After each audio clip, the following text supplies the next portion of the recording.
right, y'all. Welcome back to the Intentional Mind Podcast. I'm your host, Barnard, and today we're talking about endings. Endings to create new beginnings. So, if you are someone who wants to improve some area of your life, that's probably a new beginning for you, which means that you got to end some things so that you can create that new beginning. So the reason why this topic came up is because my husband and I are working on our end of the year letter. So every year we send out a letter that pretty much to our friends and family that pretty much summarizes the whole year, like how it went. So we talk about things that we're proud of ourselves for. We talk about our biggest lessons, new changes that have happened since the previous year. We talk about things that we're looking forward to in the new year, some of our goals for the new year, stuff like that. And then we add some photos to it, send it out. Well, the reason why we do this is not so much to keep everybody updated around all the things that are happening, but really for ourselves to make sure that we are evaluating each year so that we can think about who we want to be going forward and also reflect back and see, like, did we do or the things that we wanted to do from the previous years? So I'm always looking at previous year's letters. And I'll tell you what, this year, when I went back and I looked at the previous year's letter, there was some things on there that I know that I didn't give much energy to. Like that I said that's something that I wanted to do. I said that's who I wanted to be. But the follow through of like being that person, not so much. Like if I was to grade myself on that, I don't think I would even get a C on it. Seriously. And I looked back and I was like, well, that's disappointing. But you know what? Now I know. And now I got to think about what got in the way, Ange. And when I thought about it, it was because I did not end some things that I should have ended, to create space for who I wanted to be. So a lot of times we don't even know like what it is that we should end to be who we want to be. But this episode is going to get you thinking about some things that are stealing your energy and your focus that's preventing you from being who you want to be. And if we think about this from a perspective of, I'm just going to throw in my Christian faith here, and from this perspective of the thief comes to kill, steal, and destroy. This is what it says in the Bible, right? So I think about how all of us have been given these gifts and talents. We're meant to do these things in the world, right? And the thing that the thief wants to do is to kill, steal, and destroy. What's the easiest way to stop us from being who we were called to be? Distract us. Distract us with other things that don't matter, that are not our mission in the world. Like, I think that's really what's going on here. So this episode is going to be filled with things that I think that we all could really benefit from stopping to do. Unless some of you guys might have some of these areas under control. But I know that I could definitely stop doing some of the things that I'm about to share in this episode. Now, part of this episode is an old episode that I feel like is worth revisiting. This is episode 26. So it goes way back, because we're like past 120 something as the time of this recording. So it goes so far back that you probably can't even find it. But I went back and I listened to it and I was like, okay, Ange, like you need to be stopping to do these things. Maybe at one point you were good about not doing those things, but you're not anymore. Like we got to give attention to those areas, end it, so you can be who you want to be. Okay, so with some evaluation in my own life, I got to tell you some stories before we go back into the old content. With some evaluation in my own life, what I've realized is this. I have been avoiding being uncomfortable way too much. And that's what's preventing me from being who I want to be or having the visions that I want to make a reality is because I'm trying to avoid the discomfort that's associated with that.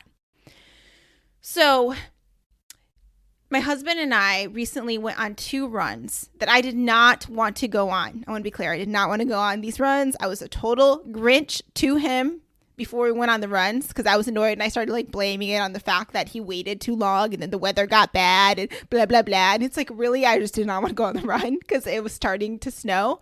So what happened is we were at my husband's family's for the weekend.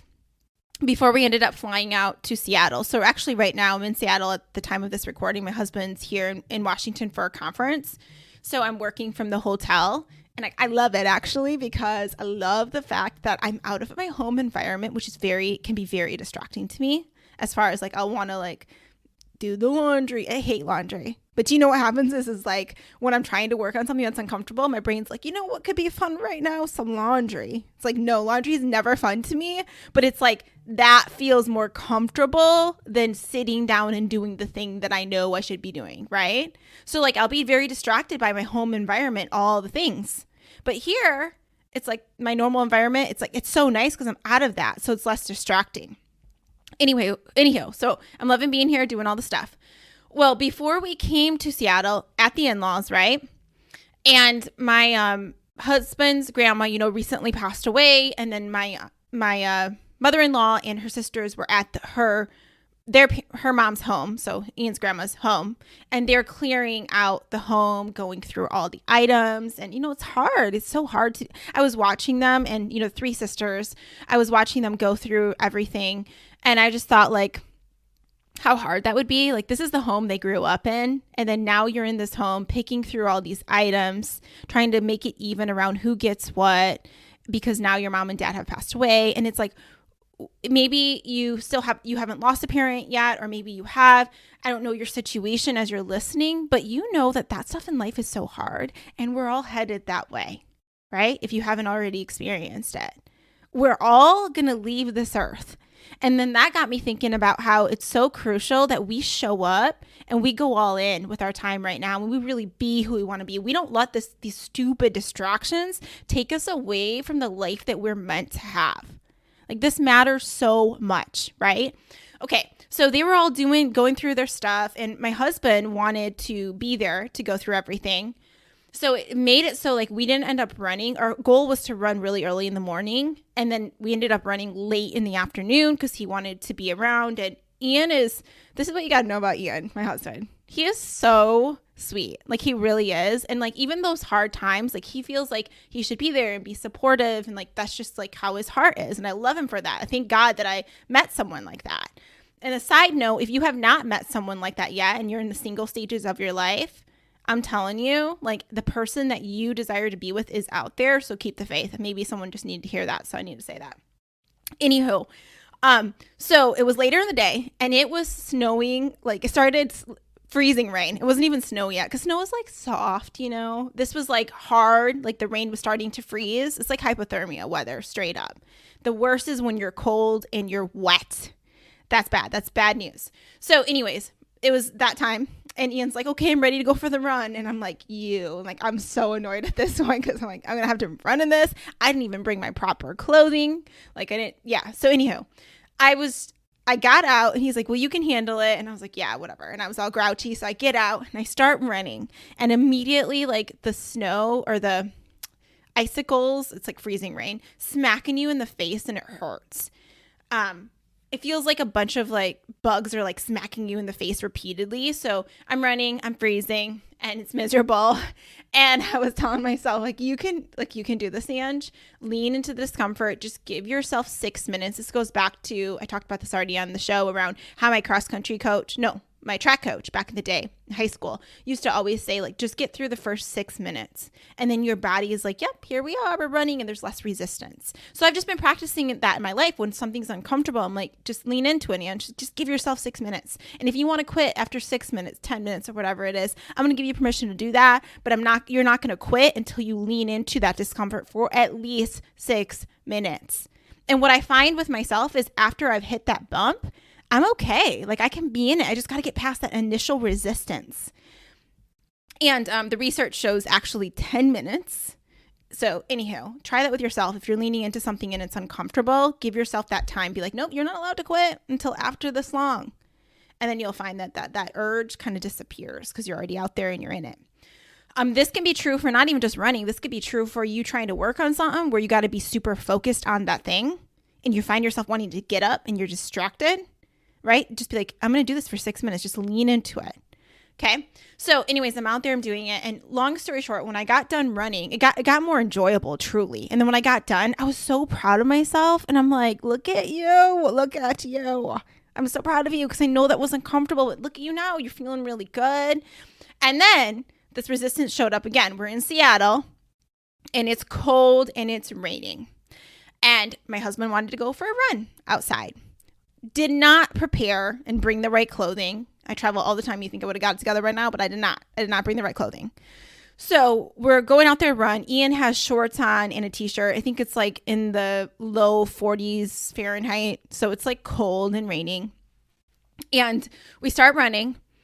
And I felt all this resistance. As soon as I walked outside, I was like, like I felt uncomfortable. I was like, I don't want to do this. And I was about to be like, no, I'm going to go in. You have fun. Bye. But then I was like, no, Ange, lean into it. And it was so fun, guys. When I got through it, I was like running. I was taking video and I was like, look at this blowing on me, all this rain. And I actually feel really good. And then what was cool is like we ran by these little libraries along the way. You know, those little ones that are like wooden that someone made and people donate their books in there. So I always stop and check them out to see if there's like any really good books in there. And I found one that had these 2 books. I've been bragging about it nonstop. So the 2 books that were in there, one was called Domino, and it's a decorating book. It's one of those beautiful books that you would like set on your little table inside the living room or something like that, you know, just because it's pretty. Well, it's got all these decorating tips in it and they're so good, like what to do in small spaces and living rooms. And it's just a beautiful book with beautiful pictures. Then there was another cookbook that's called Love Real Food, I think, something like that. And it's beautiful. It has all these vegetarian recipes in it that are just, they look amazing. And I love both of them. They're pretty big, hard, heavy books. And anyways, as we were running back, I was like, Ian, I want these books, so let's carry them. And he was like, okay. So it's funny because we're running and we're like carrying these big, gigantic books. And we stopped at like this bougie grocery store. And we go into the grocery store and I wanted popcorn. And we are carrying the gigantic books and we're soaking wet. And I have this oversized raincoat on. I felt like we looked kind of shady because the lady came up to us and she was like, can I help you guys? And she's kind of like following us around the store. And I was like, I promise we're not trying to steal in here. We're just trying to find some popcorn. But anyways, we ended up leaving. We run home with our books and it was really fun. And the cool thing was when I got back, I sat down and I was like looking through all the books like a little kid. And I was so excited that we found these books. And I thought about how this joy that we experienced would not have happened unless I was willing to be uncomfortable and lean into the discomfort. Because I felt so much more proud of myself afterwards than I would have if I would have just sat into the hotel and didn't do anything because it was raining or it was cold outside.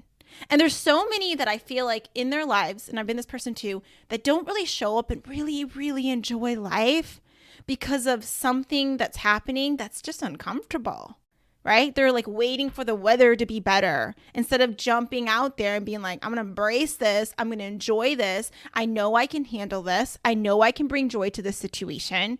You know, they're not doing that. And I think about that in our lives too, when things are happening in ways that we don't want them to be happening. And we spend so much energy and time resisting it that we don't fully enjoy it.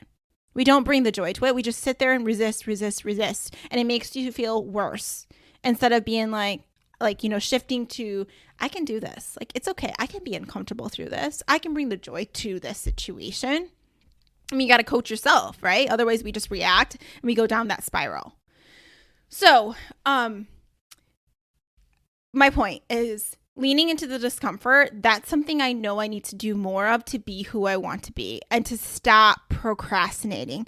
Another thing happened this morning. I'm at the hotel and I was so proud of myself. I just wrote this out in my journal, is that I did my workout in the morning and I did it distraction free. Like I just finished the whole thing. It's like 5 different circuits. Finished it all the way through. Most of the time what I'm doing is I'm doing one circuit, I'm distracted looking at something, and before I know it, it took me such a long time to do that exercise because I was so distracted and it took away my whole day because I was procrastinating on it because I was actually avoiding being uncomfortable instead of just doing the thing, making myself proud. So I just want to shine a light for you. Think about this. It doesn't have to be around exercise. It could be any area of your life. Think about it.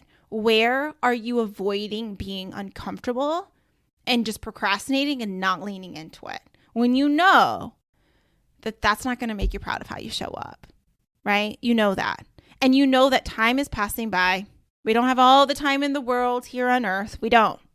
So how can you legit show up for your life? You got to end some things. That's how you can legit show up. You got to decide that you are disciplined in the pursuit of your dreams, period. The people that are going to achieve success in whatever definition you want to describe success, they are disciplined in pursuit of their dreams. They don't let a little uncomfortable weather, this could be a metaphor for anything, get in the way of them being who they want to be. They don't let a little challenge that randomly showed up that they weren't expecting stop them from being who they want to be, right? Their power and what they design in their life is not determined by external circumstances. It comes from within. And that's what we got to start thinking about. All right, y'all. So I'm going to move us over to the old episode. I think you're really going to love it. It's talking about all these things that we really could stop doing. We could end so that we can have a new beginning and be who we want to be. All right, here we go. But let's get on with the number one thing that we need to stop doing for real. And I'm going to say this is the number one thing because in our Facebook group, The Intentionalists, which you can also come on in, I recently asked, what is the thing that you want to stop doing? And the majority of people said they want to stop scrolling on social media. And you know that this is something a lot of us struggle with because of how it's designed. I mean, it is designed by some of the leading behavioral, cognitive people that understand the brain and how it works and how to make something addictive. It's designed by people like that. They hire the best of the best to do that. And that's what keeps us on it.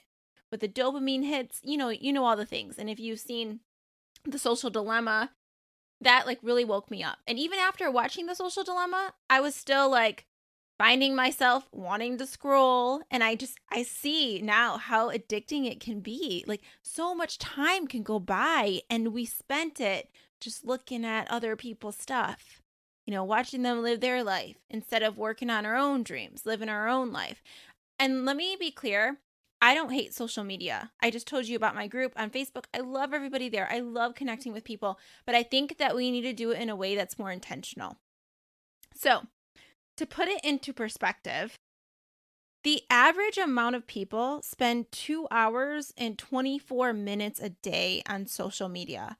And that's lower. Some people spend 4.5 hours. It's just insane. And when you're how does someone have that time? Look at how much time you're spending on social media. Look at your apps. You know how you can see how much time you spent on things? I remember when I did that, it scared me. I was are you kidding me? I mean, it wasn't all in one setting, but every little bit adds up throughout the day. And then you have to remember that every little bit of something you do adds up. That means that little bit of time that you might have been scrolling and checking social media, you could have been working on something that's important to you. You could have been doing some squats for 5 minutes, or reading. I was reading this article about how do you read more, because that's a big goal of mine this year, is to become an avid reader, because everyone I admire, they read a lot. They're always getting wisdom and, they're using it, applying it. And I'm I want to be like that. So anyways, I was looking at tips, and one of the tips that this guy had was that he said that he literally carries a book around with him. And if he's waiting in line, if something is, taking longer than he expected, he'll just read. And he said, you would not believe how many more books I read just because of those little moments I take advantage of. We all have those moments in our lives where we're waiting for something, those little pockets of time where we can do something really intentional with them. But what do most people do? They scroll on their phone. That's what most people do. I mean, even think about the time that you have when you might heat something up in the microwave. Some of us just stand there and we watch the timer go down. I used to be that person, and now I will do things in between, or literally I'll be doing squats for the little bit of time. And it's just a fun little challenge for me. I love adding things up. So at the end of the day, I'm oh, how much did I move today? Or how much water did I drink? It just I feel like it makes me proud and it keeps me motivated, but I love to take advantage of those little moments. And some of us don't have the social media issue, but we might have other things that are stealing our attention, like, Netflix or certain TV shows or whatever. We all have those things. But back to social media. Let's put this back into perspective. Okay, let's say on average, 2 hours and 24 minutes that someone is spending. What does that look like in a month? That's like 3 full days. What does that look like in a year? 36 full days. What does it look like in a lifetime? Well, of course, that depends on how long you're living for, but let's go with the average life expectancy. It's looking like 7.7 years or something like that. And that's if you got on social media when you were like a baby. But let's be real. Some people are getting on social media when they're like a baby. You know what I mean? So anyways, isn't that insane to think about that someone could spend 7 years of their life just scrolling? And people will spend even more than that because 2 hours and 24 minutes is on the very much so on the lower scale for a lot of people. It's just crazy. And when you think about all of us that have excuses around why we're not moving forward on things, let's stop and look at where our time is going. If you've ever done one of those time audit kinds of things and paid attention to where your time is going, it really just is, it's so helpful. It wakes you up. It's something I did recently and I was like, what? No, like you're spending even like things that are good things in a sense in my life. I was spending so much time unintentionally on those things, but it's not moving me forward on the things that are important to me. And this is why, I love teaching about being intentional with your life, but it takes so much courage because you end up letting other people down when you are intentional with your life. You do. That's just how it is. Like, for example, I don't talk to people constantly on the phone anymore. I love my friends. I love my family, but I had to set some boundaries around that because what would happen is I'm pretty chatty. So I could be on the phone all day talking to someone. I don't really like to necessarily be on the phone, but I could be walking and like doing messaging back and forth. And like, I could be, yeah, that could take up so much of my time. And it was. And I wasn't moving forward on the things that was important to me. And now I set some boundaries around that because I had to. Because I want to be intentional with my life. I want to make sure at the end of my life that I am proud of what I created and how I showed up. And that's going to require you to start looking at your time and where it's going and starting to create some kind of constraints around things so that you have more freedom. Structure equals freedom, hands down. All right, moving on to the second thing. That was a long one, but I felt like it was needed. The second thing that we need to stop doing, sitting around all day. And a lot of us are in roles sometimes that require us to sit around a lot. I know that when I'm gone working, it's a long day of sitting, but it's not because it's forced to be that way. Like a lot of us like to use that excuse, like, well, I have to do my work and I can't move around that much. But we could definitely add some more movement in throughout the day with little walks and breaks in between. And I started doing that. And it's so helpful because I would just set goals for myself of how many kind of steps I want to do, the distance I wanted to cover. And I set times like I was going to get up and go walk for 5 minutes and come back. Or during my lunch break, I was going to walk. And I started adding that into my life and it feels so good. But it's something that I have to be intentional about or it does not happen. Man, I was not moving as much because it was colder outside. Let me be real. That's my excuse. And I didn't want to go out there. So, but I was looking at how much movement I was doing and I was like, dang, Ange, like, no wonder why you've been feeling like crap. You haven't even gone out and like really breathe in the fresh air. Stop making excuses. Bundle up. Do your dancing in the mornings and aim to get to so many steps in the morning, or during your lunchtime. There's other ways that we can add more movement and it's important. So I'm going to encourage you to do that too. Set a goal for yourself and pick the times that you're going to be doing it and decide in your brain right now when and where. It's really important when it comes to achieving your goals. People, y'all, if you're in one of my groups, my accountability groups, then you know that I'm big about making you tell me when and where because the brain likes that imagery around like when it's going to be doing something. And the time, it just likes to know. It likes certainty. We know that. So give it that when it comes to our goals. All right. The third thing, stop avoiding things that you need to get done. You know those things that are really annoying to do, but you know you need to do them? Stop avoiding it. I'm speaking to myself here because one of the things that I don't like to deal with is like tax stuff, the financial stuff, like looking at it. I've set up a system that really serves me, but a while back I had kind of fallen off my system a little bit because of all the travel and things. I just wasn't making it a priority, keeping it real. And it was really painful for me to go back in and wrap up my finances for the year and set my new budget for this coming year. But it felt so good when I was done with it. So good. So, one of the things that Jim Quick says, love this quote. He says, "If you procrastinate, life gets harder. But if you do the hard stuff now, life gets easier." Isn't that so true? Because I procrastinated my budget stuff, it was harder to deal with rather than doing a little bit at a time. It's so manageable. Like I literally can spend like 5 minutes on it every week. But because I procrastinated on it, it took me quite a while, like hours to kind of clean up the system and figure out what was happening, like resituating. Like I have Mint, so I have to go in and like recategorize things and all of that. And it was really painful. I hated the process of it, but it got to be that way. It got hard because I procrastinated on the little moments where it would have been easy. Think about it. It's even like cleaning your house. It's like letting it be a disaster. And then you're feeling so overwhelmed that you have to clean it like that. Or even letting the laundry all pile up. And it's like annoying that you have to do the laundry.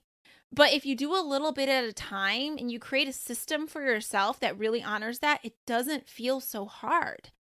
So another one of the things I teach is around time blocking and like creating like focus blocks of time that you're going to specifically work on stuff. My last email that I sent out, I talked about how I assign each day a different name. So like Tuesday now is Tidy Tuesday. And that's the day that I clean my house. There's a chunk of time that is devoted towards cleaning up my house. Why? Because I used to have so much chatter in my brain about when I should clean. Like things would be, I don't consider myself a messy person. I'm really not. I don't identify with that at all. I like to be in spaces that are really clean because it helps me focus, because I do think that I can get distracted pretty easily, especially by things around me being messy. So I would have this chatter in my mind, like, you should really clean, you should clean. And instead of focusing on the other things, that would be in my mind going back and forth, and I'd kind of be battling it. No, I don't want to do it now. All the mind stuff. But when I ended up picking a day, it reduced the chatter. Because now when it pops up, it's like, you should clean. It's like, no, Tuesday is Tidy Tuesday. That's when we do that at the specific chunk of time. So every day of the week, I set a block of time for household things, because I used to get overwhelmed trying to do my work, be a good wife, mom duties. I don't have children right now, but like my cats and stuff. But I'm prepping for that time that I do. I know there's a lot of things to manage in my life, so I want to make sure I have a system to do so. So this little morning chunk of time I dedicate towards household related goals, and each day is assigned something. So like Monday is Meal Monday, where I prep meals for the week. And sometimes that's something as simple as like cutting up the kale and putting it in like the right container so it's easier to work with, or taking things out of the freezer and things like that. So anyways, that's been so helpful to me. And there's a day for when I'm working on the laundry, all of that. So I recommend that you pick a time that you're going to be focusing on things, and try to have a consistent block throughout the week so you can develop a habit. So like on my focus time blocks through the week, there's a set time that I'm working on work stuff or working on my passion projects. And there's a set time that I'm doing household stuff. And it occurs at the same time every day, as much as I can get it to. And sometimes there's certain meetings and things that pop up. It doesn't work that way. But for the most part, I'm trying to develop habits around when I'm working on certain things. This has created so much more freedom for me, so much more joy, so much more peace. One thing I highly recommend. All right, moving on. Next thing. All right, y'all got to stop looking at your phone before you go to bed. Laying in your bed scrolling on your phone. Stop doing that, because those dang blue lights, they're not good for you. We've heard this. What it does is it messes with our circadian rhythms, and it basically makes it so we're not able to produce the melatonin that we need to fall asleep, because our body is thinking that it's light that we should stay up. So it really messes you up. And not only is it making it so you can't fall asleep, and it takes longer for you to get into that, deeper sleep that you need, and then it affects your next day. We've been talking a lot in my accountability group about your evening routines and how important an evening routine is because it affects your day. The next day, right? We need to be thinking about our future selves and how can we set up our future self? How can we set her up for success? How can we not be a jerk to her? The girl that's going to have to wake up tomorrow, right? Well, one of the things that we can do is stop scrolling on our phone when homegirl, your future self, needs to get some sleep so she can show up as the best version of herself. Because you know what happens when she doesn't sleep very well? One, she's grouchy. Two, it's hard for her to think. She's not as quick. She doesn't get as much done. And three, she tends to crave the worst of foods. You guys ever had that happen to you? Like you want all the things like that are not good for you. Like you need energy. So what ends up happening, your brain's like, I know how you can get energy very quickly. Those chocolate chip cookies, go get them. Actually, on your way home from work, stop at Starbucks, get one of those nice fancy coffees too. Because that give me some sugar real quick. You know what I mean? That's what happens. So those blue lights, another thing that they do, listen to this study. It says, there was this Harvard study that was done on diabetes and obesity. So what they did was they put 10 people on a schedule that gradually shifted the timing of their circadian rhythms, which is what the blue lights affect, right? As a result, their blood sugar increased, which put them in a pre-diabetic state, and levels of leptin, which is a hormone that makes you feel full after eating, those levels went down. So what ended up happening is it affected their ability to feel full, and it increased their blood sugar levels. So basically, the blue lights are not only affecting your ability to fall asleep, but it's affecting your whole body. It's like jacking you up, and it's not serving you. So think about what it is that you need to do to make sure that you're going to break that habit if you have one of that scrolling before bed. Something that I've done is I read at night now. So it's something I replace that with, but I will take my phone and I put my phone actually on airplane mode and I put it away from me. So it's kind of down the stairs a little bit. So I actually have to get up in the morning and go grab it when my alarm goes off. And that makes my butt get out of bed. I had to do that because I'm too tempted to go back to sleep if it's easy for me to grab. And that's my alarm source. But it's just away from me at night. So I don't even have it next to me to look at. And anyways, that's been super helpful. I had to do that because it's kind of like, having Oreos in your cupboards when you know that you like Oreos and you're going to eat them. Don't put them in the cupboards. Don't do it. You just got to know yourself. What you do is you increase resistance. That's what makes it so you aren't going to do the thing. The brain doesn't like resistance. So if it's harder for you to do something, it's not going to do it. So you can even think about your goals in another way. Like if you want to work out more, you know how they say set your clothes out, have them all ready. What you're doing there is you're reducing the resistance. So you're more likely to do it. Now, if there's something you don't want to do, what do? You increase the resistance. That makes sense. That's how the brain works. All right, next thing. All right, we're going through these a little bit slower than I wanted, so I'm going to speed it up for you. But the next thing related to your phone is not looking at it first thing in the morning. Because what happens is you basically reprogram your brain to be more reactive, to be all about looking at what else is happening. Like I'm talking about when you take your phone and you immediately start checking emails, looking at social media, whatever it is on your phone that is about somebody else. You're training your brain to do that first thing in the morning. So you're giving your attention to someone else besides you first in the morning. And it's just like, the analogy we always hear. What?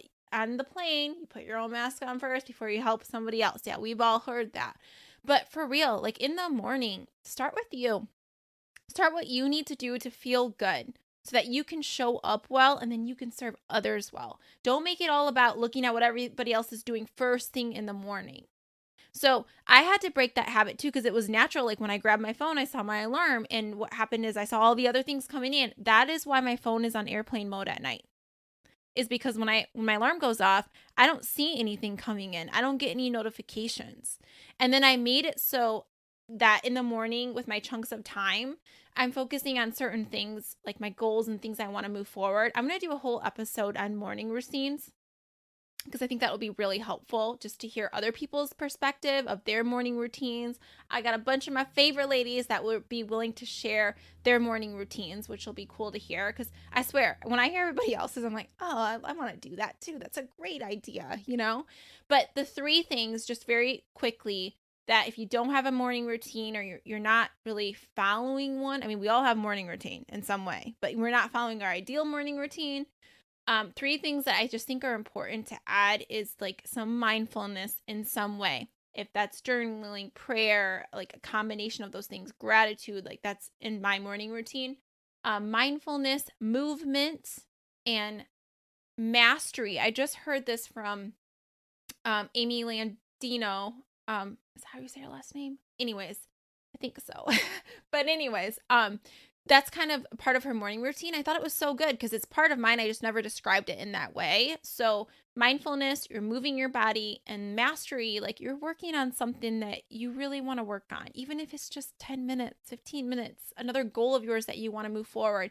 Can you add that? Can you do that in the morning somehow? Maybe that does require you to wake up early. I don't know. But anyways, that's a whole nother podcast episode. Sorry, I just had to get that out. All right. So the next thing is talking bad about people. Stop doing that.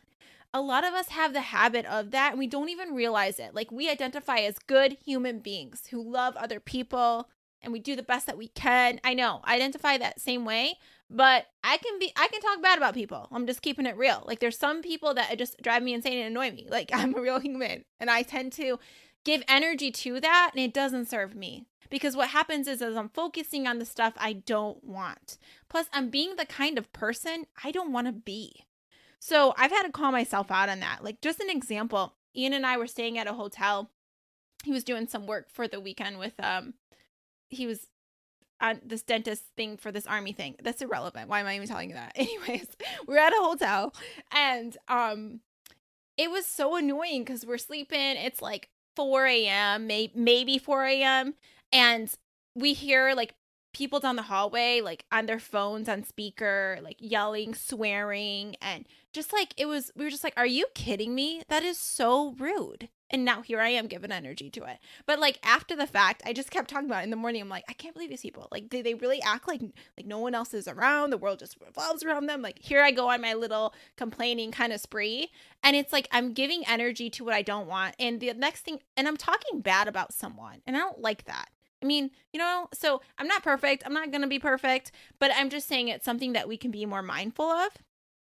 Okay. So the next thing is caring what other people think so much. You know, this is the number 1 regret of the dying. What? I did not live a life true to myself. That I wish I would have lived a life true to myself, not the life others expected of me. The number 1 regret of the dying. So we can learn from that and know that our purpose of our life is to live a life that truly is true to us, that's in alignment with our goals, our strengths, our values. I think we've been given these strengths or these gifts to serve, hands down. But I believe that we're meant to enjoy our life. Like that God wants us to enjoy our life. And that involves using the gifts that he's given us in a way that feels good to us. Not in a way that feels like crappy to us. I think if you're doing things and it doesn't feel good to you, I don't think that's what God wants you to do. Like, I'm not talking about never doing anything that makes you uncomfortable. That's not what I'm talking about. I'm talking about living your life in a way that you're constantly spending so much of your time doing things that don't light you up. I don't think that's what God wants for you. I think when you are living in alignment with your values and your gifts, it's going to feel good to you. I'm not saying life is always going to be, you know, sunshine and rainbows. Like that's not life. We're humans. We're going to experience hardship, but you know what I mean when I say that. I know you do. Okay. So, yeah, let's just let go what other people think about us and ask yourself a lot. Like, what would I do if I didn't care what they thought? What would I do? How would I show up if I didn't care what she thought, what he thought, or whomever? Right? All right. The next thing is stop complaining. We talked about this a little bit. It's draining to both you as the complainer and those that are listening is just draining. You're generating catabolic energy.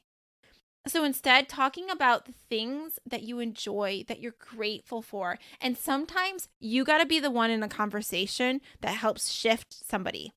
Like earlier, I was talking to my dad. My dad loves to talk about politics and just all these things that he doesn't like. And God bless him. Like, I love him, but he does. So I constantly am doing some coaching back and forth, shifting. So I'll be like, well, Dad, what are you excited about? What are you looking forward to? And I have to keep doing that because it's like a lot of us just shift into the things that we're not excited about or like that we're frustrated with. We start complaining. It's a habit that a lot of people have and they don't even realize it. So just be more mindful of when you're doing that and even ask yourself, what is it that you're excited about? What are you looking forward to? What are you grateful for? What was good that happened today? We got to consciously do that because we're just prone to complain, I think, as humans. Focus on those things. So shift yourself, shift others. Yeah. All right. Number 9 is to stop making excuses for why you're not doing the things you want to do. Stop it. I don't want to be the person that's always making excuses. I hear it all the time from other people. Like, yeah, I didn't get that done because of this. Straight up say you chose not to do it. Straight up say it. We all got to do that. So favorite quote from Jim Quick, he says, you can make excuses and progress, but you can't make both. So true. And sometimes we need to hear that. So he also says, don't say, show. Don't promise, prove. Keep the most important thing the most important thing. And there was something, I think it was John Acuff. He's another one of my favorite authors. I think it was him who said something like, if you don't make 30 minutes to work on your dream, you're either lying about having a dream or you just really don't care about it. Like it's, really, because 30 minutes, you can find 30 minutes in your day to work on the thing that's on your heart. You can, but you got to be intentional about it. I had to have someone call me out on that because there's a lot of goals and things I said that were important to me, but my actions didn't show that. And that's what it means to live an intentional life, is to be in alignment with what it is that you say you want or who you want to be or what you want to create. Are your actions in alignment? Are your thoughts in alignment, which lead to your actions? We really got to check that out. And if you're telling me that something is important to you, I want to see it planned in your day. I want to see it planned in your week, that you are making time specifically for that thing. You have to, because if you don't, what happens is the world takes over. If we don't design the life we want, what someone else does. I always say that. And it's so true. So we have to be intentional. All right. 2 more things. We're almost done. Stop saying you're busy. Stop doing that. I do that too. But anyone can say that they're busy. We're all busy doing something. But when you say it over and over, it becomes your identity. And then you will unconsciously look for ways to be busier. And remember, the goal isn't to be busy. It's to honor your values. That's the goal. And a lot of us need to check in and see what our values are. And if, ask ourselves, are we honoring them? All right. So another thing Jim says is, he says a lot of people are burnt out because they're doing too little of the things that make them come alive. I feel that. A lot of people are burnt out because they're doing too little of the things that make them come alive. So how can you plan to do more of the things that make you come alive? And that might come back to your morning routine, when you can fit in that time for your mastery, that thing that you want to work on, that you want to improve on, whatever that is for you. And if you're like, I need help with that, you can always book a coaching session with me. You can go to my website. It's angmbarnard.com or intentionalmindpodcast.com. And I have like my stuff on there. Anyways, message me because I love that. That's my favorite thing, is helping people just be more intentional with their lives, getting clear on what it is that they want. And if you're like, I don't know where to fit this in, we can brainstorm. We can figure it out. We can make this happen. So at the end of it all, that you don't have regrets about how you showed up, how you lived your life. Like, I don't want that for anyone. I don't want that for me. That's my biggest fear. My biggest fear is that I would die, like, not doing the things on my heart. Like, not living a life true to me, not designing the life that I want, like using the gifts God gave me. Like, that is a huge fear of mine. All right. One more thing. The last thing, very important, is stop being mean to yourself and judging yourself so hard. We can be so dang mean to ourselves. And Ian, my husband, calls me out about this all the time. Like, he'll be like, yeah, like, you're being really mean to yourself. Because I remember we were talking about our finances, and he's like, I'm just really proud of us, around our finances. And I was like, I could have done so much better, though. Like, before I met you, I mean, I could have been way better with my money. Like, I wish I would have just known, like, someone would have taught me. I was like going on this rant. Because, like, I grew up in a family where, like, they weren't good with their money. Like, my mom, I'm a first generation college student. I'm a daughter of an immigrant. Like, there's a lot of, I guess, knowledge that my family didn't have around money. And they also came from families of, poverty. So there's a lot of things I had to learn. And when I look back, I'm like, dang, I wish I would have done that better. I wish I would have been more mindful. Like, with my money when I was in college, I would have paid my loans off faster. Like, all of this stuff, this chatter shows up. And I was kind of going on that rant with Ian, and he's like, stop being so mean to yourself. Like, you did the best that you could, given what you knew. And sometimes we need to hear that. But there's a lot of other things we're just mean to ourselves about. Like, when you don't follow your routines that you want to follow. Like, I used to be so mean to myself about that. And now, like, I always have to tell myself, I choose progress over perfection. I choose like this morning when I didn't get up exactly when I wanted to, I still got up. I still did my morning routine. It was later than I wanted, but I was like still proud of myself because I was like, you choose progress over perfection. Like, you're not going to be mean to yourself. Like, I have to like nip it right away. Just watch your thoughts. You can be real mean to yourself if you really pay attention to those thoughts. And a lot of people aren't paying attention, but I dare you to, because what happens is those thoughts are leading to how you're feeling, how you're acting. Like, you got to be aware of what you're telling yourself, those stories. All right. The last thing is to inspire people with your grit and your grace, not only towards them, but yourself. Going back to that message, and even just a message for like a mantra for yourself. I inspire people with my grit and my grace. I inspire people with my grit and my grace. Let's hold on to that. All right. I hope you got a lot out of this episode. I think it was really fun to do, and it came from my heart. I'm so grateful that you're here. If you haven't left us a review, leave one. If you're liking this stuff, let me know. I so appreciate that. It helps me. It makes me feel inspired to keep doing it. Because sometimes, guys, it gets really lonely over here, and I'm like, and it's a lot of work. So I'm just blessed to be able to hear that it makes a difference. All right. Have an awesome week. I'll talk to you soon. Bye.